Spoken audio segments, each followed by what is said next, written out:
ஒரு எக்ஸிக்யூட்டிவ் என்கிட்ட கேட்டார், சார் எப்படி சார் ஒர்க் பண்ணணும் ஒரு ஆஃபீஸில், ஒரே குழப்பமாக இருக்குது சார் அப்படின்னார். எந்த குழப்பமும் வேண்டாங்க. நீங்கள் ஒரு கம்பெனி ஆரம்பித்தா எப்படி ஓனர்ஷிப்போட ரெஸ்பான்சிபிலிட்டி எடுத்துக்கிட்டு ஒர்க் பண்ணுவீங்களோ அப்படி ஒர்க் பண்ணுங்கள். அதுதான் கரெக்டான முறை.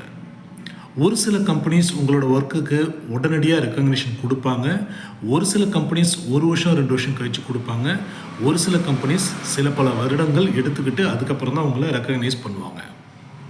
நீங்கள் கேள்விப்பட்டிருப்பீங்க, தமிழ்நாட்டில் ஒரு ஐஏஎஸ் ஆஃபீஸர் ரொம்ப நேர்மையாக தன்னோட கேரியரில் என்டையர் கேரியரில் ஒர்க் பண்ண ஒரு ஐஏஎஸ் ஆஃபீஸர் எங்கேயும் தூக்கி அடிக்கப்பட்டு கடைசியில் அவர் ரிட்டையர்ட் ஆகும்போது ரீசெண்டாக சீஃப் செக்ரட்டரியாக ரிட்டையர்ட் ஆனார்.